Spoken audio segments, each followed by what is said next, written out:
Hi, I'm Rebecca with the Nocturnal. How are you? Good. How are you? I'm good. I'm good. It's a little cold out here. It Where was, you at? I'm in Jersey.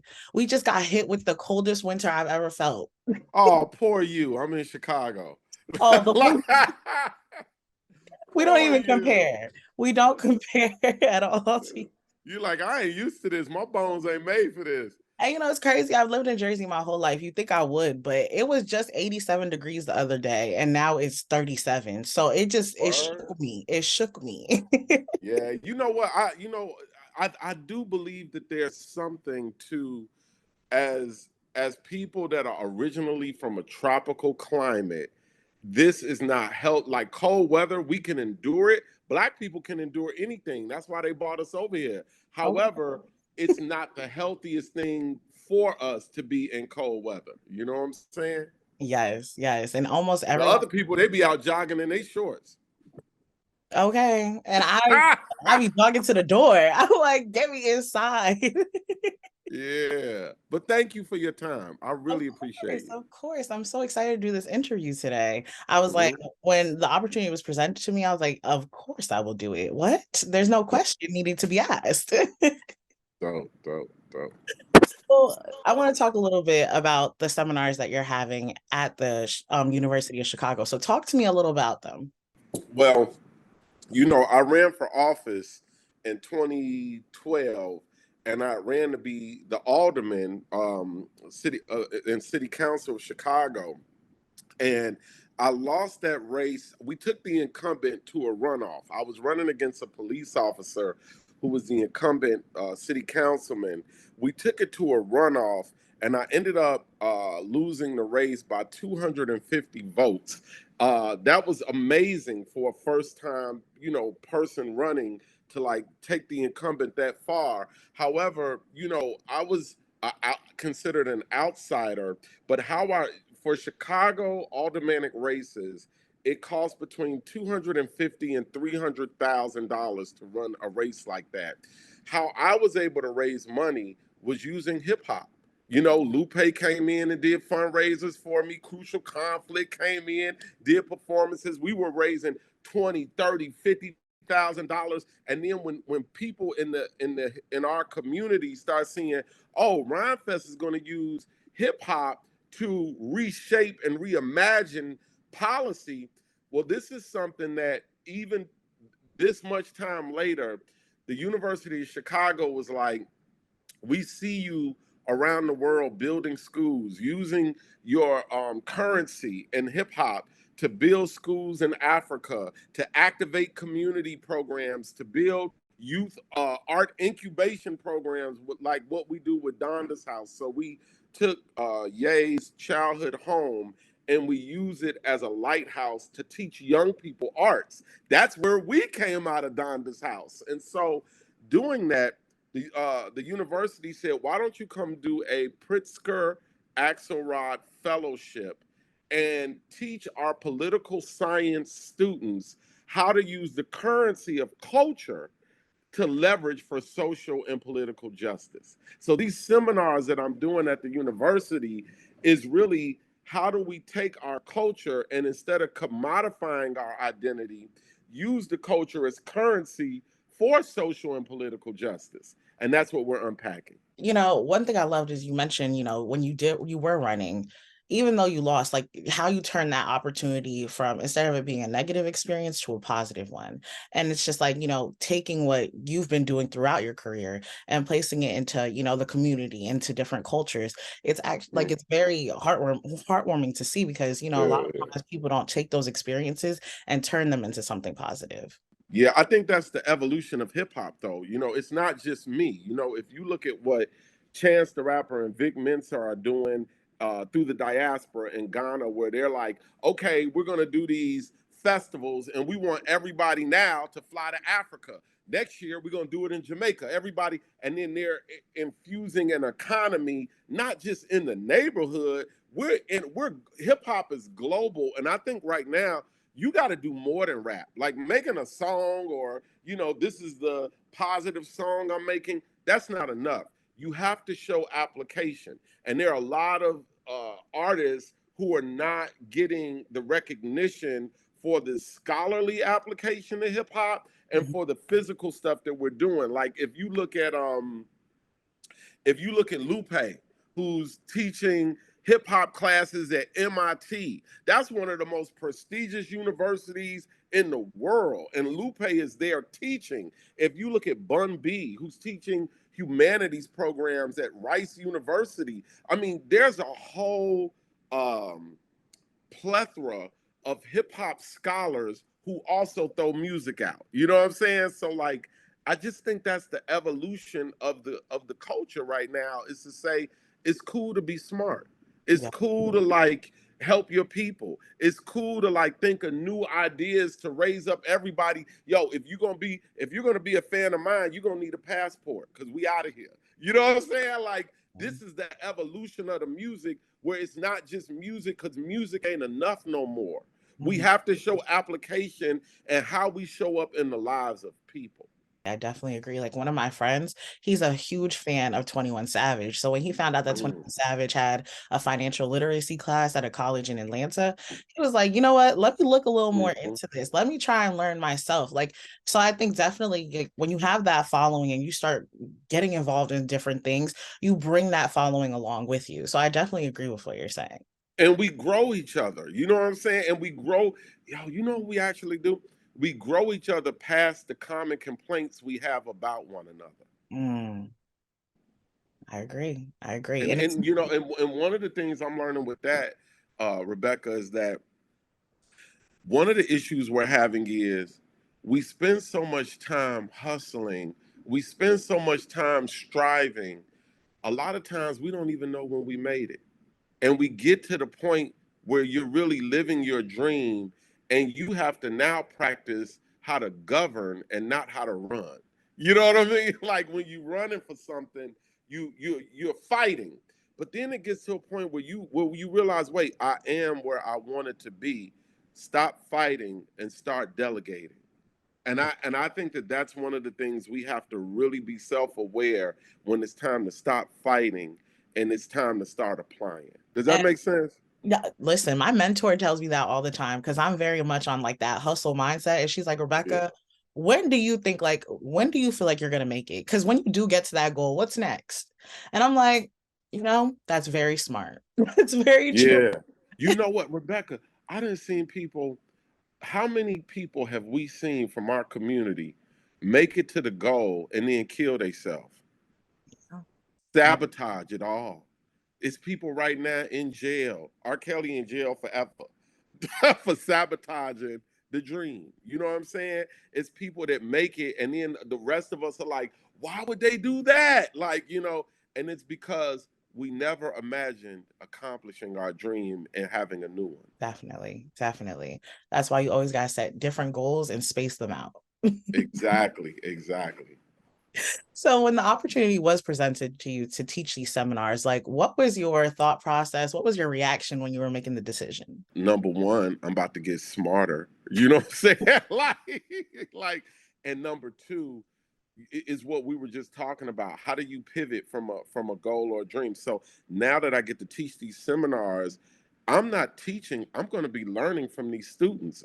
This is my white paper. I am going in and I'm looking at the students as the professors. And when I present my thesis of hip hop, politics, community, how to bring it together, they're going to ask questions that's going to help me to fill in what was missing. Now I can create a real diagram and roadmap for how to be better at what we're doing. I mean, at the end of the day, this has to be, for us to grow, it has to be an intergenerational effort.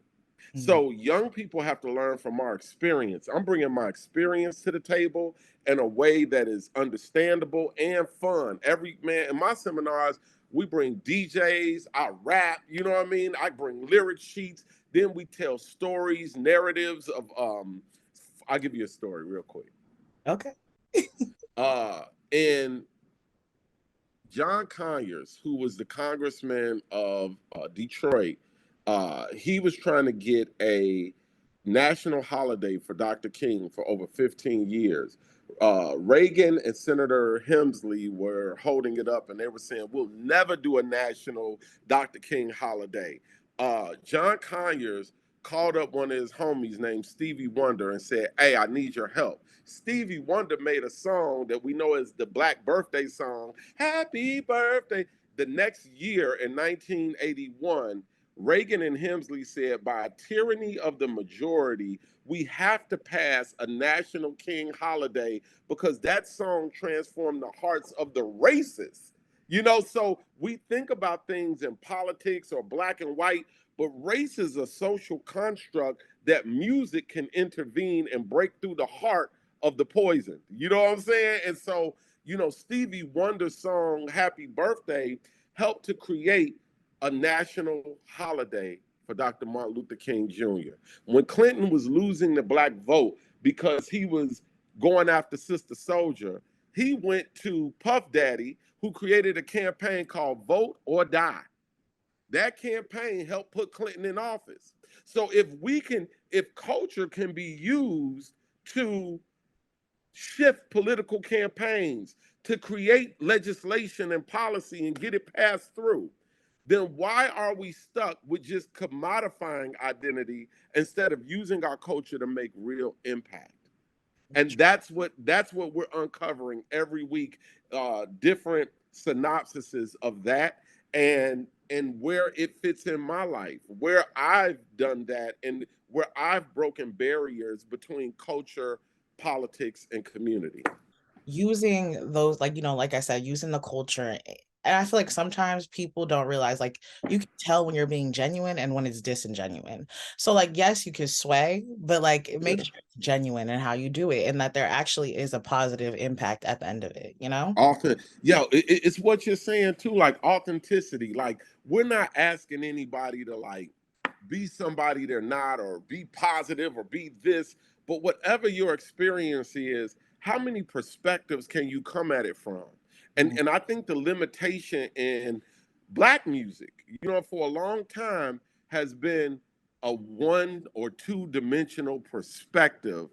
So you could take something like drill rap, right, where it's unhealthy when it's pointed at community because it's fratricidal. However, if you take that same kind of violence and point it at the system, mm, now you're going to be breaking down constructs. You know what I'm saying? So there's nothing wrong with drill rap in particular, just the way that it's directed at us as a weapon from us is the problem. Redirect that thing. So I don't have issues with any kind of black music. What I have issues with is our is the way that it's commodified is against our own best interests. right. I was reading that, one of your beliefs is that music should be used as a tool to heal wounds and bridge connection between the cultures. So, like, do Mhm. you feel like music nowadays is helping with that, or do you feel like more work has to be done? It depends on what you're listening to and who you're listening to and where you get your information from. The cool thing about today is that there's a club for everything. You know what I'm saying? Like, you could be in any club. I think sometimes people complain because we're looking for mass media to change. We're looking for mass media to help us or be healthy. Well, if you're looking for the devil to point you in the direction of heaven, Mhm. you know what I'm saying? Like, so, I I I, I think that people just have to know how to find their village, how Mm, to find their tribe, how to find what it is that they say they want. It's out here, but are you willing to go down the J. Cole rabbit hole? Are you willing to go down a Rhapsody rabbit hole? Are you willing to go down Saba, No Name? You know what I mean? All of these artists that we're mentioning that have whole movements, so, Rhymefest, Lupe, Bun B, Ninth Wonder. These are all artists who are engaging in scholarly edutainment.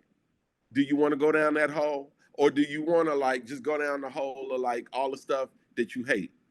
And then say that that's what the world is. We tend to shape the world around what what we see every day. and think that's what the world is, but the world is so much more diverse. And I kind of want to bring it back to the seminars because you have Of one course. that's happening on November 15th, and it's called Living Life Like It's Golden: How Sports Plus Culture Equals Business, the Capstone.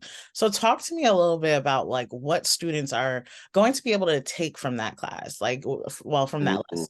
Yeah, we're bringing in, man, my man Cap D, David Kelly, who's the chief of legal at Golden State, but he also created Golden State Entertainment, which is now putting out music, putting out documentaries, like revolutionary documentaries. So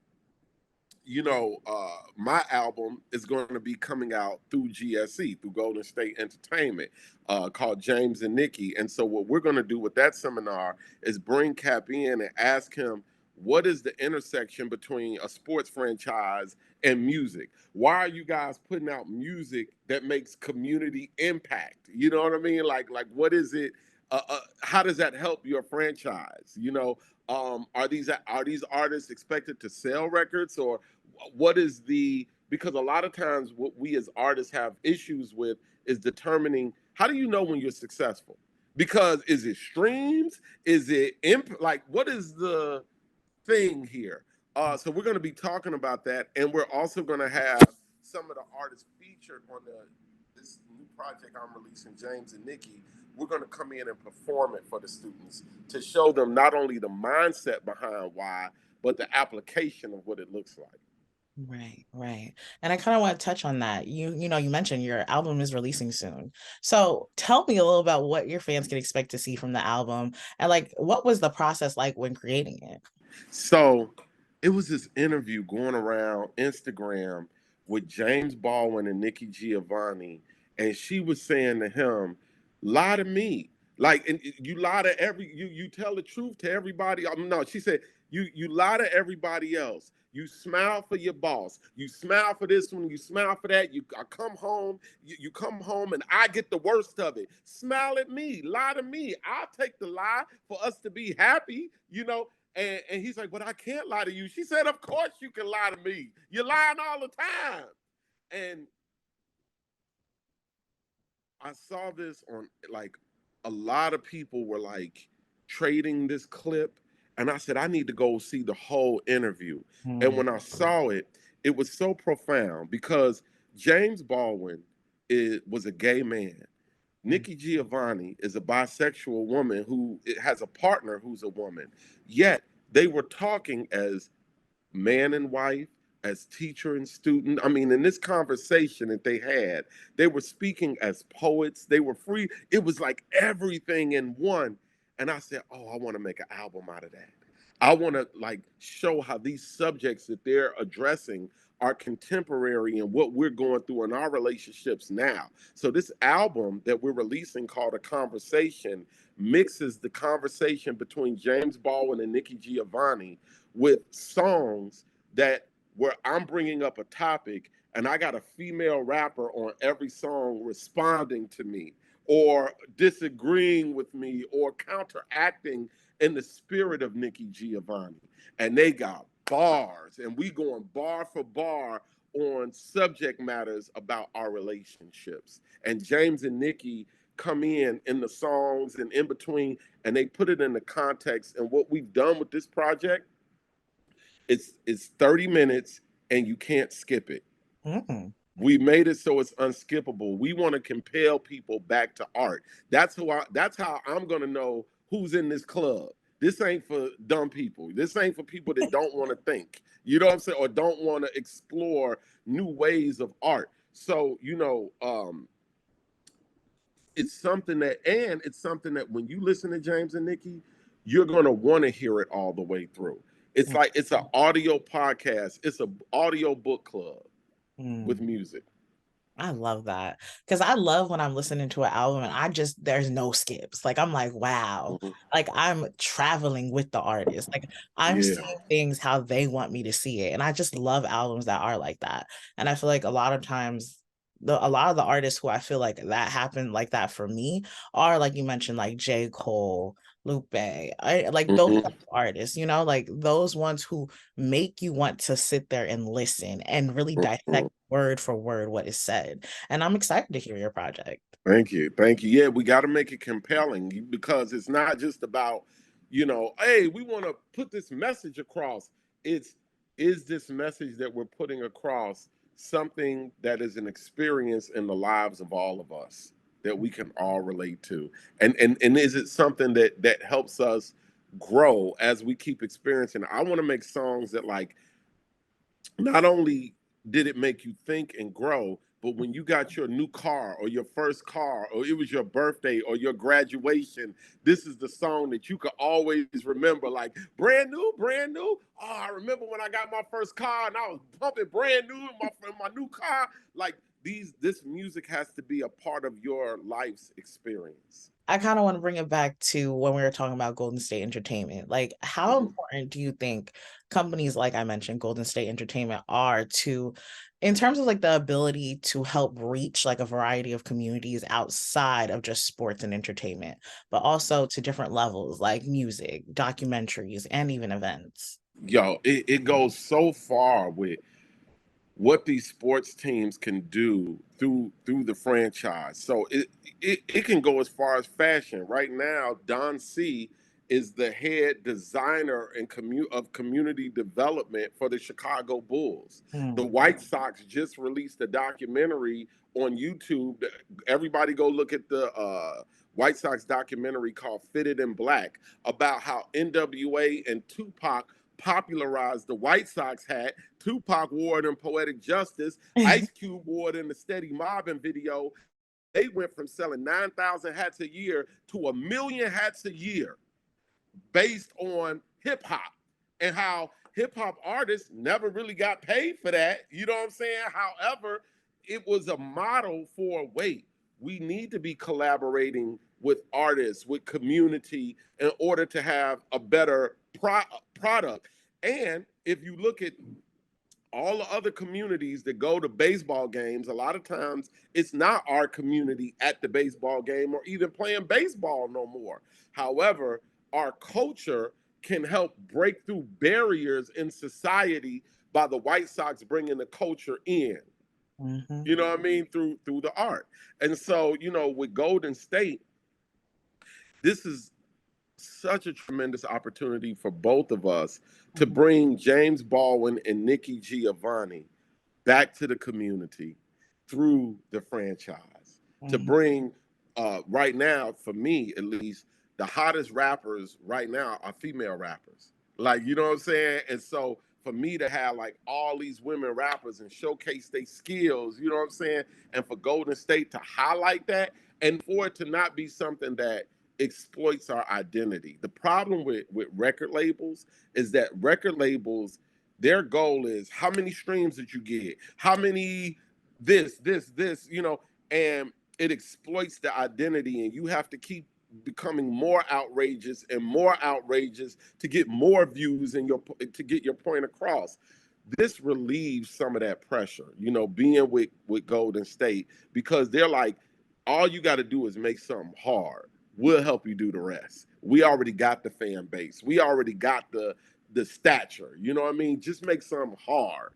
And so that's been a really good opportunity for me. Helping bridge the gaps. That part. Bridging the gaps. Yeah. And it's not generationally prejudiced. Like, rock. I mean, we hear this all the time, and because it's true. Rock music, country music. There's no other form of music where people act like you can age out of it, other than hip hop. But that is corporatized. That's because it's corporate driven, and a lot of times it's lost this identity of being culture driven and growing and nobody's asking the Rolling Stones or Bon Jovi not to keep making albums or keep touring. But in hip hop, we're like, yo, get out the way. This is a young man sport. Like, being with Golden State is like, nah, this is a sport that as long as you can create impact, you in there. So that's why I'm appreciative of this opportunity with GSC. And I would say my last question is, throughout your career, you've worn so many different hats and you've had your hand in a variety of different projects. How do you balance it all? You know, Rebecca, I think for anybody,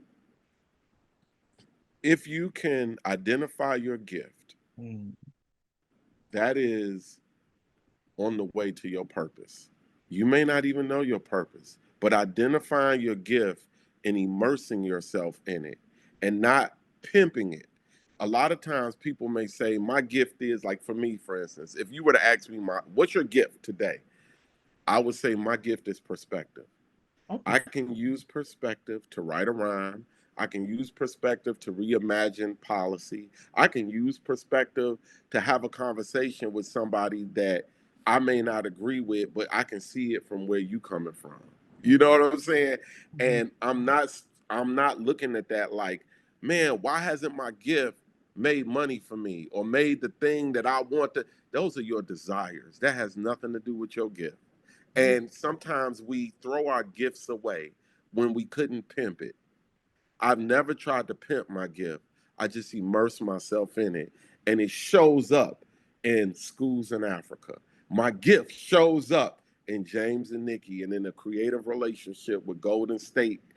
It shows up and I can teach at a prestigious university, even though I'm a high school and college dropout. Man, I'm a high school dropout that wrote college dropout. Now I'm at the university, bitch. I popped out. Like, so, you know what I'm saying? Like, it's just a little freestyle. So anyway, like, but like, you when you make room for your gift without pimping it, your gift will open up a plethora of opportunities for you to kind of pop out through.